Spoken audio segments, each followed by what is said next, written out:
함께 나눌 말씀은 잠언 말씀입니다. 잠언 30장 7절에서 9절까지 말씀입니다.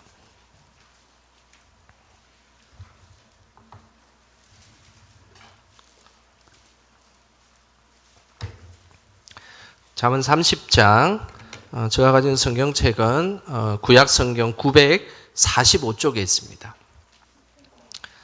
잠언 30장 7절에서 9절까지 말씀, 우리 한 목소리로 말씀 읽겠습니다. 내가 두 가지 일을 주께 구하여 싸우니 내가 죽기 전에 내게 거절하지 마시옵소서. 곧 헛된 것과 거짓말을 내게서 멀리 하옵시며 나를 가난하게도 마옵시고 부하게도 마옵시고 오직 필요한 양식으로 나를 먹이시옵소서. 혹 내가 배불러서 하나님을 모른다. 여호와가 누구냐 할까 하오며 혹 내가 가난하여 도둑질하고 내 하나님의 이름을 욕되게 할까 두려워함이니이다. 아멘. 우리 금요 기도에 오신 우리 성도님들 주님의 이름으로 축복합니다. 우리 옆 사람에게 인사 한번 해보도록 하겠습니다. 이때를 기다렸습니다.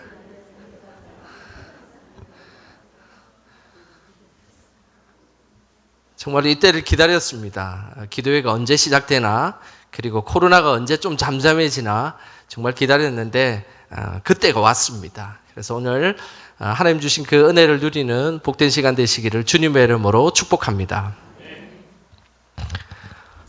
믿음의 사람들이 교제를 나눌 때 보편적으로 하는 질문이 있습니다. 그 질문은 바로 기도 제목을 물어보는 것입니다.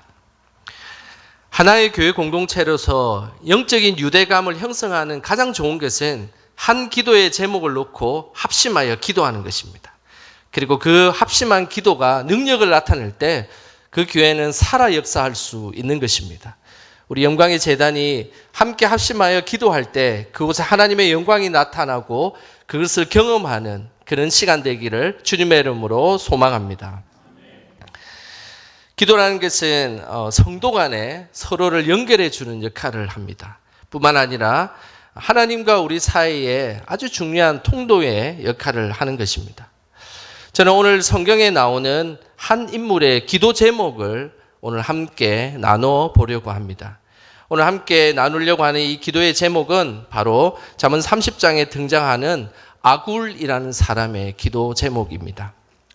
아굴이라는 사람은 잠언 30장 1절을 한번 볼까요? 30장 1절에 보면 야게의 아들 아굴의 잠언이니 라고 적혀 있습니다. 그것은 야게의 아들이라고 써져 있습니다. 그런데 많은 구약의 성서학자들은 이 아굴이 사실은 도대체 누군지를 정확하게 알지는 못합니다. 그냥 야게라는 사람의 아들이고 아굴이다라는 그 정도로 알 뿐이지 정확하게 아는 사람은 없습니다.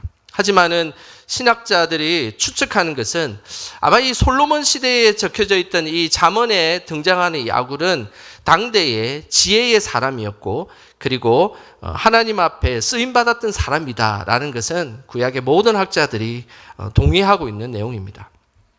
하지만 몇 가지 정확한 정보가 있습니다. 그것은 아굴의 뜻을 살펴보면 나와 있습니다. 아굴이라는 이 단어는 모으는 자, 수집하는 자라는 의미입니다. 아굴은 어떤 삶의 배경이 정확하게 있는지는 모르지만 그는 격언과 지식을 항상 수집하는 자였습니다.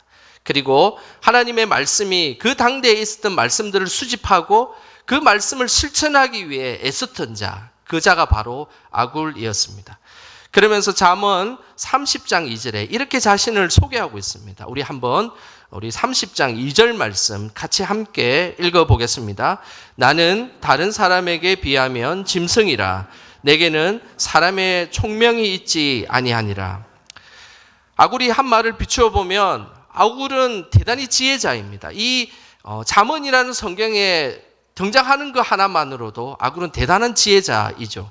그런데 지혜자이지만 매우 겸손한 태도를 보이고 있습니다. 뿐만 아니라 삶을 초월한 믿음을 보이고 있는 것이죠.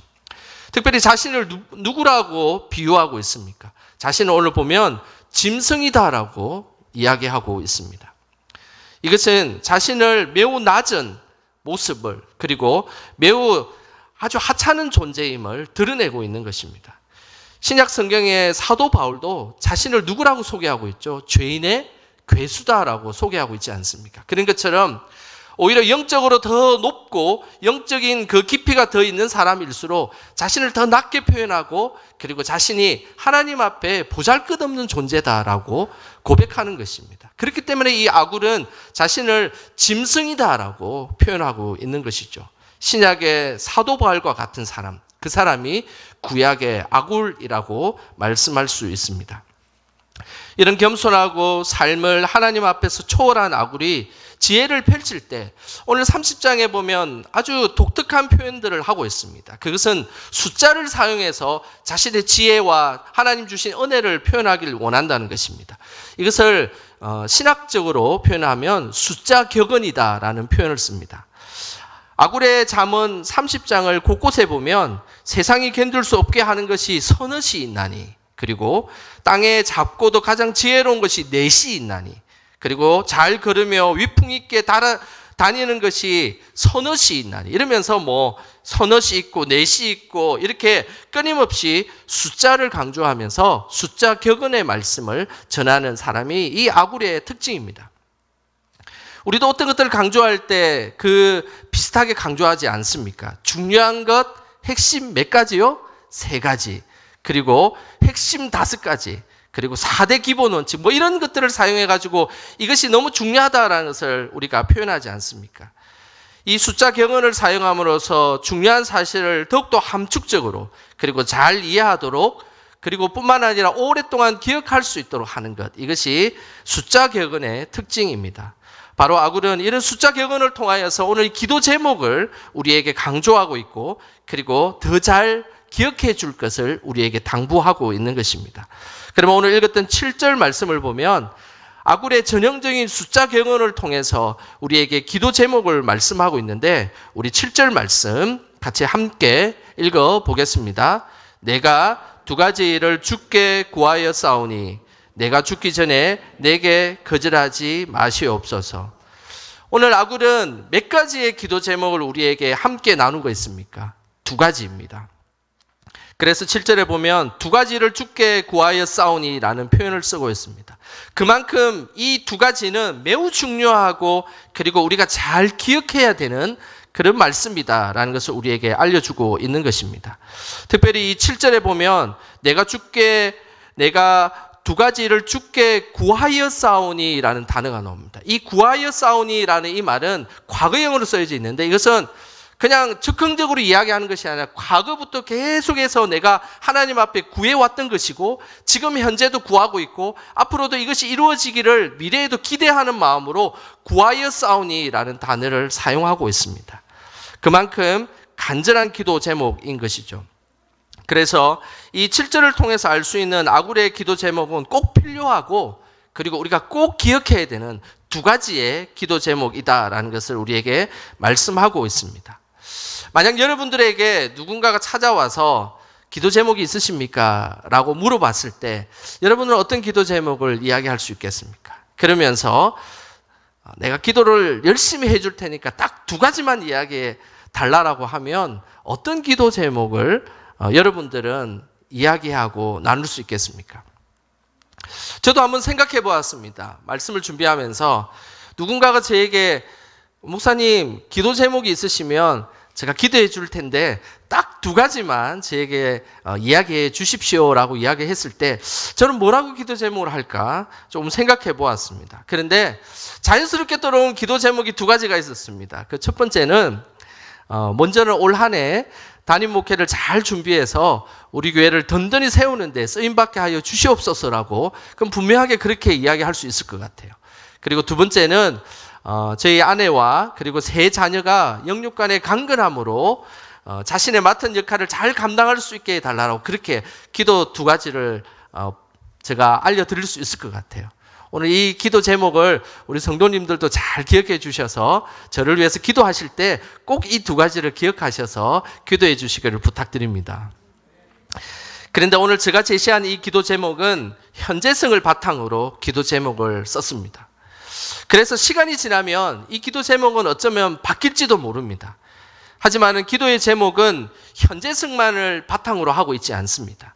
계속적으로 이루어지길 바라는 기도의 제목도 있습니다. 이것은 지속성을 바탕으로 하는 기도 제목입니다. 그렇기 때문에 오늘 이 소개하려고 하는 이 아굴의 기도 제목은 현재성과 그리고 앞으로 쭉 이어질 지속성을 바탕으로 포함되어 있는 기도 제목이 바로 아굴의 기도입니다. 그러면 먼저 아굴이 첫 번째로 우리에게 이야기하는 기도 제목이 무엇일까요? 그것은 8절 전반부를 읽어보면 알 수 있습니다. 우리 화면을 보시면서 8절 전반부만 함께 읽겠습니다. 곧 헛된 것과 거짓말을 내게서 멀리 하옵시며. 이 아굴이 이야기하는 첫 번째 기도 제목은 다른 것이 아니라 헛된 것과 거짓말을 내게 멀리하게 하여 주시옵소서라는 기도 제목입니다. 이것은 하나님과의 관계를 의미하는 그런 기도 제목인 것입니다. 이 기도의 제목은 현재성을 기반으로 하고 있지만 이 순간에도 이루어지기를 기대하고 있습니다. 그러나 자신의 삶에 지속적으로 하나님 나에게 헛된 것을 멀리하게 해주시고 거짓말을 멀리하게 하여 주시옵소서라는 기도 제목인 것입니다. 오늘 여기에서 헛된 것은 끊임없이 구약 성경에서 이야기하는 우상 숭배를 의미합니다. 우상 숭배가 무엇일까요? 그것은 바로 하나님보다 사랑하는 것이 있고 하나님보다 우선 두는 것이 있다면 그것은 바로 우상 숭배인 것입니다. 그래서 그것은 헛된 것이다라고 이야기하는 것입니다. 뿐만 아니라 거짓말은 진리를 거슬려서 하나님 관계를 멀어지게 하는 아주 대표적인 행위입니다. 결국 아굴의 첫 번째의 기도 제목은 하나님과의 관계에 있어서 저를 방해하는 것들을 하나님 없애주십시오. 하나님 멀리하게 해주십시오. 저에게 사라지게 하여 주시옵소서라고 하는 기도가 바로 아굴의 첫 번째 기도 제목입니다. 우리는 기도하기 전에 기억하셔야 됩니다. 그것은 뭐냐면 우리가 깊은 하나님의 교제 속에 들어가기 위해서는 내가 하나님과의 관계에 방해되는 것들이 있는지를 먼저 살펴보셔야 됩니다. 아굴은 평생을 두고 그리고 앞으로도 계속 기도해야 될 이 아굴의 기도 제목은 자신의 삶 속에서 하나님, 내가 하나님과의 관계 속에서 하나님의 그 관계를 방해하는 헛된 것들을 없애주십시오. 혹시 내가 하나님보다 사랑하는 것이 있다면 하나님 우선순위에 두지 않게 해주십시오. 하나님만이 나의 삶에 우선순위를 두게 하여 주시옵소서라고 기도해야 된다는 것입니다. 뿐만 아니라 나에게 거짓말을 없게 하여 주시옵소서. 거짓을 통해서 하나님과의 관계가 더 멀어지게 한다면 그것은 지금 이 기도하는 나의 삶의 자리에 하나님 너무 힘들게 만들 수 있고 하나님 관계를 힘들게 할 수 있다라고 고백하고 있다는 것입니다. 아굴은 끊임없이 기도의 제목에 하나님과의 관계를 통해서 더 깊은 관계를 들어가는 것이 아굴의 첫 번째 기도 제목이었습니다. 제가 신학교를 다닐 때 개인적으로 가깝게 지냈던 신약학 교수님이 한 분 계셨습니다. 어느 날 학교에서 교수님을 만났는데 이 엄지손가락에 빨간 실을 이렇게 감고 있었어요. 그래서 제가 한번 물어봤습니다. 아니 교수님, 엄지손가락에 그것도 눈에 잘 띄는 빨간 실을 이렇게 감고 있습니까? 혹시 체하셨습니까? 이렇게 물어봤습니다. 그때 그 교수님이 했던 이야기가 저는 평생 잊을 수가 없는 이야기를 들었습니다. 교수님께서 말씀하시기를 이런 이야기를 했습니다. 평소에 무의식적으로 본인이 너무 거짓말을 하는 것 같다는 겁니다. 그래서 이 빨간색 실을 이렇게 묶고 있으면 이걸 볼 때마다 내가 더 정직하게 이야기해야지, 내가 거짓말을 하지 말아야 되지를 다짐하기 위해서 이 빨간색 실을 그냥 엄지손가락에 묶어두고 있었다는 것입니다. 저는 그 이야기를 듣고 매우 충격에 휩싸였습니다. 그리고 그 모습을 보면서 큰 은혜를 받았습니다. 왜냐하면 그 교수님은 사실은 은퇴를 앞둔 교수님이셨습니다. 자신의 삶에 있어서 사실은 그 신학교의 교수의 역할을 할 때 은퇴를 앞둘 쯤 되면 많은 것들을 이제 이렇게 평화롭게 그리고 또 많은 경험들이 있기 때문에 굳이 그렇게 삶의 자리를 치열하게 살지 않아도 그렇게 살아갈 수 있는 그런 위치에 있는 그 은퇴를 앞둔 교수님이었는데, 그런데 비록 은퇴를 앞둔 교수님이셨지만 자신의 삶 속에서 하나님과의 관계를 더욱더 깊게 하기 위해서 이런 모습을 하고 있는 거 너무 저에게 귀감이 되는 그런 모습이었습니다. 여러분들은 어떻습니까? 하나님의 관계를 더 깊이 하기 위해서, 하나님과의 관계를 더 돈독하게 하기 위해서 어떤 노력을 하고 있고 어떤 민감성을 가지고 있습니까? 우리는 매 순간 영적으로 민감해야 합니다. 기도함에 있어서 우리가 하나님과의 관계를 매 순간 생각해야 됩니다. 하나님과의 관계가 내가 올바르지 못한다면 그것은 우리의 기도가 허공을 치는 기도일 가능성이 많다는 사실입니다. 그리고 감정에 치우쳐서 눈물을 흘리지만 하나님의 그 관계가 온전해지지 못한 기도가 될 수 있는 것입니다. 그렇기 때문에 우리는 끊임없이 기도해야 됩니다. 하나님, 내 삶에 하나님과의 관계를 방해하는 것이 있다면 하나님 물리쳐 주십시오. 하나님 그것을 다 빼앗아가 주십시오. 이렇게 기도해야 된다는 사실입니다. 금방 읽은 8절 전반부 끝부분에 보면 헛된 것과 거짓말을 내게 멀리 하옵소서. 이 멀리 하옵소서라는 이 단어는 히브리어로 하라크라는 단어인데 이거는 어떤 거냐면 우리가 자석이 같은 극이 있으면 그 자석이 붙지 않고 밀어내지 않습니까? 동일한 것입니다. 하나님, 나에게 하나님께서 하나님 관계를 방해하는 그런 것들이 있다면 하나님 나를 밀어주십시오. 내가 그것이 결코 하나가 될 수 없습니다. 같은 자석이 같은 극이 절대 붙을 수 없는 것처럼 하나님 거짓말과 허탄한 것들을 다 밀어주십시오. 나와 하나 될 수 없습니다. 라는 고백이 바로 금방 읽었던 하나님께 기도하는 멀리 하옵소서라는 기도의 모습입니다. 진리이신 하나님은 우리가 체질적으로 허탄한 것과 거짓이 나와 붙지 않도록 그렇게 우리를 도우시는 분이 우리의 하나님이십니다. 여러분들이 성령에 충만하다면 더욱더 강력한 하나님의 은혜를 사모하고 또 그 은혜를 체험하고 있다면 거짓된 것 그리고 허탄한 것들이 절대 나를 붙지 않도록 그렇게 강력하게 하나님은 밀어주실 것이고 우리도 그런 삶을 살아가야 된다는 것입니다. 저는 오늘 이 밤에 허탄한 것과 거짓말 이런 모든 것을 기도로 물리치는 귀한 밤이 되시기를 주님의 이름으로 축복합니다. 아굴의 두 번째 기도 제목은 8절 후반부에 있습니다. 우리 화면을 보시면서 함께 읽겠습니다. 나를 가난하게도 마옵시고 부하게도 마옵시고 오직 필요할 양식으로 나를 먹이시옵소서. 아굴의 이 두 번째 기도 제목은 오직 필요한 양식을 나에게 주십시오라는 기도 제목입니다. 이 기도는 우리의 삶의 자리와 관련되어 있는 기도 제목입니다. 하나님과의 관계가 첫 번째 기도 제목이라면 오늘 이 아굴의 두 번째 기도 제목은 우리의 삶의 자리와 관련이 있습니다. 여러분들의 삶의 자리는 어떻습니까? 그리고 살아가는 우리의 삶의 형편은 어떻습니까? 오늘 하나님께서 말씀하시기를 그 삶의 자리를 두고 오늘 기도하라라고 말씀하고 있습니다. 여러분의 삶의 자리에 관련된 기도 제목들 그것을 오늘 함께 합심하여 기도할 때 붙들고 기도하시길 바랍니다. 우리에게 필요할 양식을 주시기를 원하시는 그 놀라우신 하나님을 경험하게 될 것입니다. 오늘 여기서 삶의 자리와 관련된 매우 중요한 이 필요한 양식 이것은 어디서 많이 들어본 말씀인 것 같지 않습니까? 우리가 주기도문을 할 때 어떤 기도를 하죠? 일용할 양식을 달라고 기도하지 않습니까? 이것은 동일한 것입니다. 필요한 양식은 바로 일용할 양식입니다. 그런데 오늘 이 본문의 말씀을 생각보다 많은 사람들이 아굴의 기도가 참 좋은 기도라고 알고는 있지만 그 기도를 잘 하지 않는다는 사실입니다. 하나님 나에게 필요할 양식을 주시옵소서라고 정말 기도해 보신 적이 있으십니까? 하나님 나에게 일용할 양식을 주시옵소서라고 정말 기도해 보신 적이 있으십니까?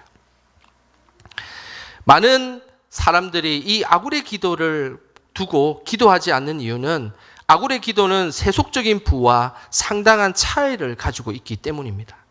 세속적인 부는 필요한 양식을 구하지 않습니다. 더 많은 양식을 구하게 되어 있습니다. 부가 축적되는 더 많은 양식을 구하는 것, 이것은 세속적인 부에 해당하는 것입니다. 구약 성경에도 자칫 세속적인 부가 하나님의 축복인 것처럼 우리가 오해하는 경우들이 있습니다. 집안에 양과 염소가 많고 자녀 수가 많으면 그것이 축복이라고 이야기하는 경우 많습니다. 물론 그것도 축복의 일부분이긴 합니다. 그러나 축복의 궁극적 목적은 우리가 양과 염소가 많아지고 자녀수가 많아지고 재물이 많아지는 것이 축복의 궁극적인 목적이 아니라는 사실을 우리는 기억하셔야 되는 것입니다. 아브라함의 경우 하나님께서 아브라함에 약속한 것이 무엇입니까? 하늘의 별과 같이 많은 자손을 너에게 줄 것이다. 그리고 땅의 모래와 같이 많은 모래알과 같은 자손을 너에게 줄 것이다 라고 분명히 약속을 했습니다. 그러나 정작 아브라함에게 주신 것은 필요한 아들, 일용할 아들인 이삭 하나만을 하나님께서 주셨다는 사실입니다. 우리는 그것을 기억하셔야 됩니다. 그래서 하나님의 나라와 의를 구한다고 하면서 세속적인 목적과 부를 충족시키기 위해서 우리가 그것만을 위해서 기도하고 있다면 우리의 기도를 다시 한 번 더 생각해 보아야 하는 것입니다. 하나님은 이스라엘 백성을 세속적인 신분을 바꾸어서 하나님 나라의 백성이 될 수 있는 훈련을 하셨습니다. 그것이 바로 40년 광야 생활의 훈련입니다. 그 40년 광야 생활 속에서 끊임없이 세속적 부가 아니라 일용할 양식, 필요한 양식만을 구하는 훈련은 바로 만나를 먹는 훈련이었습니다. 출애굽기 16장 4절에 이 내용이 나오는데요. 우리 화면을 보시면서 함께 읽겠습니다. 그때에 여호와께서 모세에게 이르시되 보라 내가 너희를 위하여 하늘에서 양식을 비같이 내리리니 백성이 나가서 일용할 것을 날마다 거둘 것이라. 이같이 하여 그들이 내 율법을 준행하나 아니하나 내가 시험하리라. 하나님은 40년 광야 생활을 통해서 만나 훈련을 시키셨습니다. 이것은 세속적 부에 길들여진 이스라엘 백성들이 하나님 나라의 백성으로 체질을 바꾸기 위한 하나님의 섭리였습니다. 그 구체적인 내용이 출애굽기 16장 4절에 중간에 나와 있는 일용할 것을 날마다 거둘 것이라. 만나의 특징이 있습니다. 그것은 일용할 양식만을 하나님께서 제공하셨다는 겁니다. 아침에 일어나면 하얀 것이 온 광야에 잔뜩 깔려 있었습니다. 그런데 욕심이 있는 사람들은 하루에 일용할 양식이 아니라 이틀, 3일, 4일에 일용할 양식을 막 집어넣어서 욕심을 부렸습니다. 하루가 지나자 어떻게 되었을까요? 냄새가 나고 썩고 벌레가 생겼습니다. 아무런 소용이 없었던 것이죠. 하루에 필요한 양식만 먹고 행복하고 하나님 앞에 감사하면 그것으로 끝나는 것이었습니다. 더 많이 가지려고 이틀치를 저장하고 3일치를 저축하고 그리고 계속 그 보암을 저축하려고 하자 끝내 그냥 냄새나고 벌레나는 그런 자신의 욕심만이 그곳에 가득하게 되었다는 사실입니다. 하나님의 이스라엘 백성이 일용할 만나 거두는 훈련을 했습니다. 그 훈련을 통하여서 매일매일 주시는 그리고 매일매일 새롭게 공급하시는 그 하나님의 은혜를 경험하며 하나님만을 의지하는 삶을 살게 하셨습니다. 매일매일 하루 먹을 양식이 먹고 나면 사라져버리면 또 그 다음날 누구를 의지해야 되겠습니까? 하나님 내려주는 만나를 의지해야 되지 않겠습니까? 또 먹고 나서 또 하루치 양식이 없어지면 또 그 다음날에 하나님께 주시는 은혜를 구하고 그렇게 40년을 지냈다는 것입니다. 그런데 그것이 내가 이틀치가 있고 3일치가 있으면 이튿날 되고 3일이 되면 무엇을 의지할까요? 하나님을 의지할까요? 만나를 의지할까요? 당연히 만나를 의지하게 되어 있다는 것입니다. 그래서 이스라엘 백성들을 40년이라는 그 긴 세월 동안 하루치에 그 만나, 필요할 양식, 그리고 일용할 양식만을 하나님께서 제공하셨다는 것입니다. 그런데 오늘 이 금방 읽었던 출애굽기 16장 4절 다음에 5절에는 그렇지만 하나님은 일용할 양식을 제외하고 부의 축적을 허락한 말씀이 나옵니다. 출애굽기 16장 5절 말씀 우리 함께 읽겠습니다. 여섯째 날에는 그들이 그 거둔 것을 준비할지니 날마다 거두던 것에 갑절이 되리라. 이들에게 부의 축적이 가능한 방법을 알려주셨습니다. 그것은 안식일 전날에 만나를 거둘 때는 하나님이 특이하게도 이틀치의 만나를 거둘 수 있게 해주셨습니다. 하나님은 안식일을 준비하기 위해서 일용할 양식을 넘어 2배의 만나를 거두게 하신 것입니다. 여기서 매우 중요한 사실이 숨겨져 있습니다. 그것은 하나님은 자신의 백성이 하루의 양식을 넘어 부를 축적하기 위해서는 꼭 그 목적이 하나님의 영광을 위해서 하나님을 위해서 사용될 때는 부의 축적을 허락하셨다는 사실입니다. 이것이 믿음을 가진 성도들에게 너무너무 중요한 말씀입니다. 우리가 불을 가지고 있을지를 그때는 바로 내가 그 불을 통해서 하나님 영광을 위해서 사용하기 위한 조건이라면 그것은 부의 축적을 하나님이 허락하셨다는 사실입니다. 혹시 우리 집에 다른 사람들보다 더 많은 부가 있다고 생각한다면 그것은 어떤 모양이든 하나님 영광을 위해서 사용하라는 하나님의 뜻임을 기억하시길 바랍니다. 우리는 이 땅을 살아가고 있지만 그러나 하나님의 백성으로 살아가는 청지기적인 역할의 삶을 살아갈 때 그것이 하나님께서 원하시는 삶이라는 것입니다. 예수님께서도 우리에게 기도문을 주셨을 때 우리에게 일용할 양식을 주시고라고 말씀하셨습니다. 우리가 신분이 하늘에 있지만 여전히 이 땅을 밟고 살아가기에 우리에게는 일용할 양식이 정말로 필요한 것입니다. 그것이 없으면 살 수도 없는 존재가 우리들이지 않습니까? 우리는 일용할 양식을 해결하기 위해 풀리지 않는 물질의 문제, 사업의 문제, 그리고 관계의 문제, 법적인 문제 이런 것들이 우리 삶에 많이 얽혀 있습니다. 그때에 하나님 앞에 간절히 기도하시길 바랍니다. 하나님, 일용할 양식을 꼭 주십시오. 그런데 일용할 양식에 방해되는 제 삶에 얽혀있는 물질의 문제가 있습니다. 하나님, 저희 삶에 얽혀있는 법적인 문제들이 있습니다. 하나님, 저희 삶에 묶여있는 인간관계의 문제가 있습니다. 하나님, 저희 삶의 문제, 저희 삶에 묶여있는 수많은 문제들이 산적하고 있습니다. 하지만 하나님 일용할 양식을 주시기로 약속하셨기에 하나님 그 문제를 해결하여 주시옵소서라고 기도하시길 바랍니다. 그곳에는 놀라운 하나님의 은혜와 응답이 있을 것입니다. 오늘 이 밤에 기도할 때 먼저는 하나님과의 관계를 방해하는 헛된 것과 거짓말이 무엇인지 한번 돌아보시길 바랍니다. 그리고 필요한 양식의 문제로 인해서 풀리지 않는 나의 삶의 모든 삶의 자리에 문제가 있다면 하나님 앞에 기도하시길 바랍니다. 그때에 하나님께서는 이 밤에 그 문제를 해결하여 주실 것이며 그리고 그것을 통하여 응답하여 주실 것입니다. 오늘 함께 기도할 때 그 하나님의 은혜를 체험하는 저와 여러분 되시길 주님의 이름으로 축복합니다. 이 시간 함께 찬양하며 기도하는 시간 갖도록 하겠습니다.